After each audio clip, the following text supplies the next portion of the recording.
Hi friends, మీకు ఈ video నచ్చితే లైక్ చేయండి, సబ్స్క్రైబ్ చేయండి. క్రిష్ వాళ్ళ బాబుని చూడడానికి దొంగచాటుగా ఇంటికి వస్తూ ఉంటాడు. ఇంతలో అక్కడున్న మహాదేవయ్యని అలా చూస్తూ ఉండిపోతాడు. బాబు, నువ్వు నాకు దూరం అయిపోయావు, కానీ నాకు చాలా బాధగా ఉంది. నేను చూడలేక ఉండకపోతున్నాను అని చెప్పేసి వాళ్ళ బాబు అలా చూస్తూ ఉండిపోతాడు. ఇంతలో సంజయ్ అక్కడికి వచ్చి, ఏంటి వీడు మళ్ళీ వచ్చాడా అని చెప్పేసి దొంగ దొంగ అని చెప్పేసి ఇంట్లో ఉన్న వాళ్ళందరినీ లేపుతూ ఉంటాడు.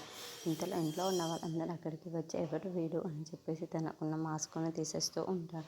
అది చూడగానే ఇంట్లో ఉన్న వాళ్ళందరూ అయితే ఒక్కసారిగా షాక్ అయిపోతూ ఉంటారు.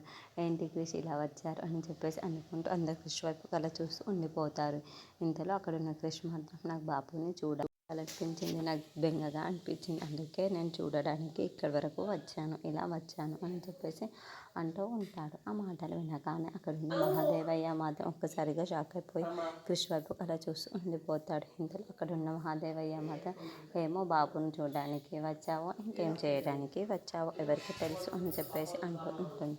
ఆ మాటలు వినగానే అక్కడున్న క్రిష్ ఒక్కసారిగా షాక్ అయిపోతూ ఉంటాడు. ఇంతలో అక్కడున్న వాళ్ళ అమ్మ మాత్రం, వాడిని నూకేసి బయటికి తోసేరా, వాడు ఈ ఇంట్లో ఉండడానికి వీల్లేదు అని చెప్పేసి అంటూ ఉంటుంది. ఆ మాటలు వినగానే అక్కడున్న సంజయ్ అయితే, పోరా బయటికి అని చెప్పేసి తోసేస్తూ ఉంటాడు. ఇంతలో అక్కడికి సత్య వస్తూ ఉంటుంది.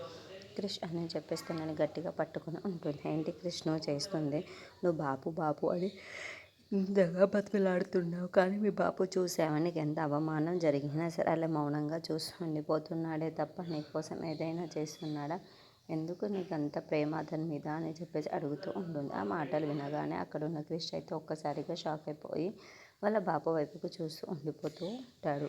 ఇంతలో అక్కడికి క్రిష్, సత్య పదవి వెళ్ళిపోదామని చెప్పేసి అంటూ ఉంటుంది.